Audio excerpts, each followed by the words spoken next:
Hello, today we are going to talk about what to expect during the financial aid process. Once you have completed the FAFSA, the results are electronically sent to the schools that you listed on your application, and you will receive a student aid report, or SAR. The SAR summarizes the information you provided on your FAFSA. It must be correct before you can receive federal aid. If you provided a valid email address, you should receive your SAR within 3 to 5 days. If you didn't provide an email address, it will take about 7 to 10 days before you receive your SAR by postal mail. When you get your SAR, review it for accuracy. If you need to make any changes, you can make them online using your FSA ID at studentaid.gov. Once your FAFSA has been received by the Financial Aid Office, it will be reviewed to determine whether any additional action is needed in your financial aid eligibility. Each year, the Department of Education selects certain applicants for a process called verification. Verification simply means information provided on the FAFSA must be reviewed by the Financial Aid Office for accuracy and completeness. The verification process ensures that eligible students are offered the financial aid they are entitled to receive and also prevents students from receiving aid they do not qualify for. If your FAFSA is selected for verification, the Financial Aid Office will send you a list of documents you need to provide in order to complete the verification process within 2 to 3 days of receiving your FAFSA. You should immediately submit all the requested documentation to the Financial Aid Office. Failure to provide documentation by stated deadlines may negatively impact your financial aid award package. Participation in the verification process is not optional. If you are selected for verification but do not submit the requested documentation, you will not be eligible to receive federal, state, or institutional need-based financial aid, and your parents will not be eligible to receive a PLUS loan. Once your financial aid file is complete and your eligibility for aid has been determined, the Financial Aid Office will send you an award letter which details the awards that you qualify for. Incoming freshmen and transfer students will receive both a paper award letter and an electronic notification. This allows students to access their financial aid information through a secure network 24 hours a day, 7 days a week. The first round of award letters will be sent out in December. If you are admitted or apply after this time, you can expect to receive an award letter within 7 to 10 days.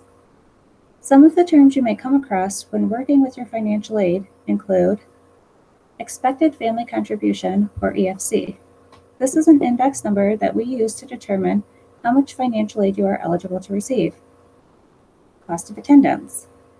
This is the total annual cost of education, including textbooks and supplies, room and board, personal expenses, transportation expenses, and miscellaneous expenses. Financial need. This is the difference between the cost of attendance and your expected family contribution. Based on the result of your FAFSA, you may be awarded some of the following types of aid. The Federal Pell Grant. This is awarded to students who have a qualifying EFC. Federal Supplemental Educational Opportunity Grant, or SEOG. This grant is awarded to Pell-eligible students with an EFC between 0 and 2,000. SEOG funds are limited. Michigan Competitive Scholarship or Tuition Grant, or State Award. The state award is awarded by the state of Michigan to Michigan residents who file their FAFSA by the state's deadline, which is March 1st. Because some funding is limited, we recommend that you file your FAFSA early to maximize your eligibility for federal and state funding each year. Kettering University Opportunity Grant, or KUOG. To be considered for KUOG, you must file a FAFSA. The amount awarded is determined by an institutional formula.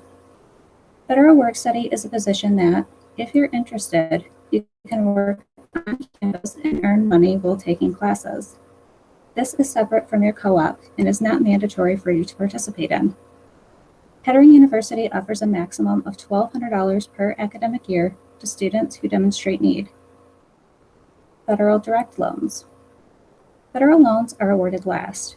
Students are offered subsidized or unsubsidized loans in amounts based on need, dependency status, and by grade level in college. If you're interested in borrowing your loans, you will need to complete the loan request form, master promissory note, and entrance counseling. The loan request form will be sent to you with your award letter packet, and the NPN and entrance counseling can be completed online at studentaid.gov. The university billing process occurs monthly, with the first billing statement being sent to students approximately 1 month before the start of their first academic term. KU Pay is Kettering University's online billing and payment service, which provides the ability to view and pay a student account bill online 24 hours a day, 7 days a week. Questions regarding the billing process or KU Pay should be directed to the Student Accounts Office. Financial aid and scholarships can only be dispersed if you have signed and returned all requested documents promptly, you are enrolled at least half-time. If you are borrowing federal loans, you've submitted your loan request form and have completed your MPN and entrance counseling. Outside awards, such as private scholarships, will be credited once funds have been received by the financial aid office. Private loans are credited upon receipt of funds. If you have any questions or concerns regarding your financial aid, please contact our office at 810-762-7859 or at finaid@kettering.edu. We're open Monday through Friday from 8 a.m. until 5 p.m. We look forward to seeing you soon.